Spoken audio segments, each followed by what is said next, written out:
कहानी की शुरुआत होती है वत्स्या उर्फ वसंत गावड़े से, जो सुलभ शौचालय में काम करता है, जिसे उसका दोस्त बताता है कि उसके आई और बाबा का झगड़ा हो रहा है। वहां पहुंचकर उसे पता चलता है कि उसकी आई जहां काम करती है वहां से उसने 2000 रुपये चुराए हैं, क्योंकि वह वसंत को जन्मदिन के लिए तोहफा देना चाहती थी। जिसे सुनकर वसंत भावुक हो जाता है और पैसे लाकर मालिक को दे देता है। फिर वह कोठे पर जाकर आपा को पैसे देकर मधु से मिलने जाता है। दोनों मिलकर बात कर रहे ही होते हैं कि तभी वहां आपा आकर कहती है कि शेट्टी, जो मधु से प्यार करता है, आया है। वसंत जाने ही वाला होता है। आपा उसे बुलाकर शेट्टी के दिए पैसे रखने देकर अगले दिन लौटाने को कहती है। फिर वसंत पैसे रखने के लिए जाता है और देखता है कि शौचालय के अंदर एक बूढ़ी औरत गिरी होती है। वह उसे उठाकर बाहर लाता है और फिर घर छोड़ने के लिए जाता है। तभी वह औरत उसे कहती है कि अब से उसे किसी चीज का मोहताज नहीं होना पड़ेगा और हर चीज वक्त से पहले मिल जाएगी। जब वह घर जाने के लिए निकलता है तो दो गुंडे बाइक पर सवार होकर उसका पीछा करते हैं। वह उसे पकड़ लेते हैं और बहुत बुरी तरह से पीटकर शेट्टी का पैसा लेकर भाग जाते हैं। फिर वह घर आता है और तभी उसके मोबाइल पर एक ऐप लॉन्च होता है, जिसे इंस्टॉल होने देकर वह सो जाता है। फिर सुबह उसे मैसेज आता है कि बारिश होने वाली है। वह लोगों को बोलता है पर कोई उसकी बात नहीं मानता। फिर उसका दोस्त पीटर आता है और उसे पुल का उद्घाटन देखने चलने को कहता है। उसी वक्त उसे मैसेज आता है कि पुल गिरने वाला है। दोनों पुल का उद्घाटन देखने जाते हैं। भाषण चल ही रहा होता है, अचानक पुल गिर जाता है और अफरा तफरी मच जाती है। वसंत सोच ही रहा होता है कि तभी बारिश भी हो जाती है। फिर उसे विश्वास हो जाता है कि उसे वरदान मिल चुका है। फिर वह मधु को बताता है कि उसे वरदान मिला है और सारी खबरें उसे वक्त से पहले पता चल जाती है, पर वह उसका भरोसा नहीं करती है और आपा का फोन आने पर वहां से चली जाती है। रात को वसंत पीटर को भी यह बात बताता है। फिर उसे मैसेज आता है कि मनीष 1 करोड़ रुपए जीतने वाला है। वह मधु को फोन करके मनीष का नंबर लेकर उसे फोन करके एक डील करता है कि 1 करोड़ वाले सवाल के जवाब के बदले उसे 30 लाख रुपए देने पड़ेंगे। मनीष की बीवी मान जाती है। खेल शुरू होता है, मगर उत्तर में 2 होते हैं। वह तुक्के में जवाब देता है पर वह सही हो जाता है। वह बहुत खुश हो जाता है कि अब उसे 30 लाख रुपए मिल जाएंगे। अगले दिन वह मधु, पीटर और महबूब भाई को अपने वरदान के बारे में बताकर अपने बिजनेस में पार्टनर बनने के लिए कहता है कि तभी वहां मनीष की बीवी आती है, लेकिन पैसे देने से इनकार कर देती है। वह बोलती है कि उसने बस पहला अक्षर बोला था और पूरा उत्तर उसके पति ने दिया है। इसी बात को लेकर मधु और मनीष के बीवी के बीच कहासुनी होती है।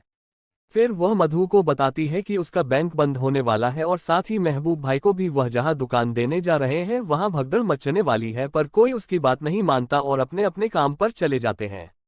वसंत अपने काम पर होता है कि वहां शेट्टी के गुंडे आते हैं और उन लोगों की लड़ाई हो जाती है। आखिर में पीटर और महबूब आकर उसे बचाते हैं। मधु उसकी मरहम पट्टी करके कहती है कि उसका बैंक बंद हो चुका है और महबूब भाई का भी भगदड़ के चलते काफी नुकसान हो गया है। फिर उसके फोन पर मैसेज आता है कि एयरपोर्ट के कर्मचारी हड़ताल पर है। वह महबूब भाई का बनाया हुआ सामान बेचते हैं और काफी मुनाफा कमाते हैं। वसंत को मैसेज आता है कि टॉप कॉइन नाम की क्रिप्टो करेंसी की वैल्यू 15 गुना बढ़ने वाली है। वह लोग प्लान बनाकर इन्वेस्ट करते हैं और उनके पैसे 15 गुना बढ़ जाते हैं। वसंत उन पैसों से कोठे से मधु को छुड़ा लेता है और दोनों खुलकर आजादी का जश्न मनाते हैं। शेट्टी पार्टी टिकट मिलने पर सबको मिठाई देता है और आपा यानी रेशमा को मधु को बुलाने को कहता है। जब रेशमा कहती है कि उसे वसंत ले गया तो शेट्टी गुस्से से बौखला जाता है। सभी मिलकर क्रिकेट मैच देख रहे होते हैं। तभी वसंत को एक आइडिया आता है कि अब वे लोग बैटिंग करके खूब सारा पैसा कमाएंगे। महबूब अपने साले साजिद के जरिए बुकी को कांटेक्ट करता है और वरदान के नाम से पैसे लगाता है और पहले ही मैच में मोटी रकम कमा लेते हैं। वह लोग होटल में रूम बुक करके बैटिंग का काम करते करते बहुत ज्यादा पैसे कमा लेते हैं। वसंत घर खरीदने उस इंसान के पास जाता है जिसने उसकी मां को कुछ पैसों के लिए जलील किया था।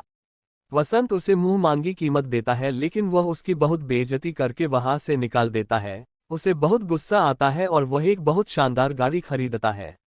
फिर उसे मैसेज आता है कि टायर फैक्ट्री में आग लगी है, पर वह इसे अनदेखा कर देता है। वसंत नई गाड़ी लेकर घर जाता है और देखता है कि उसके पिता जख्मी हैं, क्योंकि वे जिस टायर फैक्ट्री में काम करते थे वहां आग लग गई थी।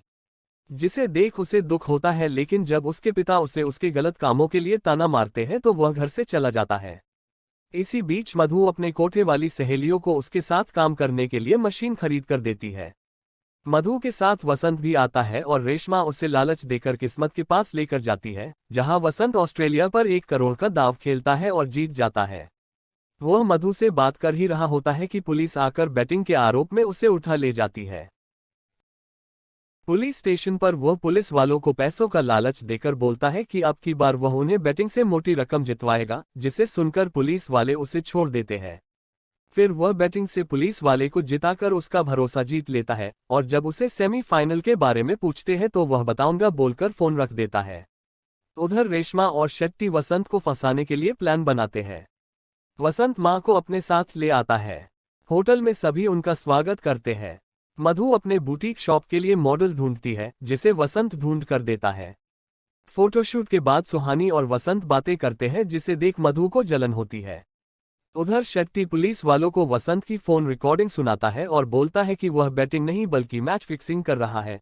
वसंत मधु को प्रपोज करके रिंग पहनाता है कि तभी शेट्टी का फोन आता है और वह बोलता है कि उसे मारकर उसके पैसे शेट्टी ने ही छीना था, साथ ही पुलिस को भी उसी ने खबर दी थी। वसंत को ये सब सुनकर बहुत गुस्सा आता है और होटल पहुंचकर एक दारू की बोतल लेकर बैटिंग शुरू करता है। एक एक करके सारे पैसे वह ऑस्ट्रेलिया पे लगाता है। पुलिस के लोग उसकी सारी बातें सुन रहे होते हैं, पर ऑस्ट्रेलिया हार जाती है। पुलिस ऑफिसर उसे फोन करके गाली देता है क्योंकि वह पैसों के साथ उसको पकड़ने का मौका भी गंवा चुका था। दरअसल वसंत सब कुछ पहले ही जान गया था कि वह उसको रंगे हाथों पकड़ने की कोशिश कर रहे थे। रेवेन्यू डिपार्टमेंट महबूब की दुकान, उसके घर और उसके रहने वाले होटल पर छापा मारती है। उधर वसंत को मैसेज आता है कि वह व्यक्ति जिसका घर वसंत को खरीदना था उसका कुत्ता लापता हो गया है। वसंत उसे फोन लगाकर कुत्ते के बदले घर बेचने का सौदा करता है और वह मान जाता है। रेवेन्यू डिपार्टमेंट को कहीं कुछ नहीं मिलता क्योंकि पहले से ही सारी चीजें छुपा दी गई थी। फिर वह कुत्ते को देकर घर अपने नाम कर लेता है। सारे लोग घर पहुंच जाते हैं। फिर इंग्लैंड और न्यूजीलैंड के बीच फाइनल मैच शुरू होता है। वसंत घमंडी हो जाता है और महबूब भाई के पूछने पर बोलता है कि वह जैसा बोले वैसा करते जाए। आज कहानी में ट्विस्ट है। 20 करोड़ न्यूजीलैंड पर लगाने के बाद वह बाकी बचे 5 करोड़ इंग्लैंड पर लगा देता है और आखिर में इंग्लैंड जीत जाती है। यही था वसंत का आखिरी दांव, जिससे वह 500 करोड़ जीत जाता है। वसंत मिलियनेयर बन जाता है। मधु का भी बुटीक शॉप काफी तरक्की करता है। साजिया यानी महबूब की बेटी का यूएसए में एडमिशन हो जाता है और उधर शेट्टी भी सीएम बन जाता है। वसंत अपने घर पार्टी पर रखता है जहां सुहानी भी आती है। वसंत इतना घमंडी हो जाता है कि वह अपने दोस्तों से बातें भी नहीं करता। तभी मैसेज आता है कि शेट्टी और मधु का एमएमएस लीक हो गया है। फिर वहां शेट्टी आता है और वह ड्रिंक का ग्लास लेकर अपने जूते पर गिराकर जूते बदलने के लिए वसंत के पिता को बुलाता है। वह अपने पिता को ये सब करने से मना करता है, पर उसके पिता उसे उसकी बेईमानी की कमाई नहीं चाहिए बोलकर चले जाते हैं। वसंत को बहुत गुस्सा आता है और वह सुहानी को किस कर लेता है, जिसे देख मधु उसे थप्पड़ मारती है। वसंत उसे उसकी अतीत के बातों को लेकर जलील करता है। मधु उसे कहती है अब उसका वरदान नहीं रहा, श्राप बन चुका है। यह कहकर वह वहां से चली जाती है।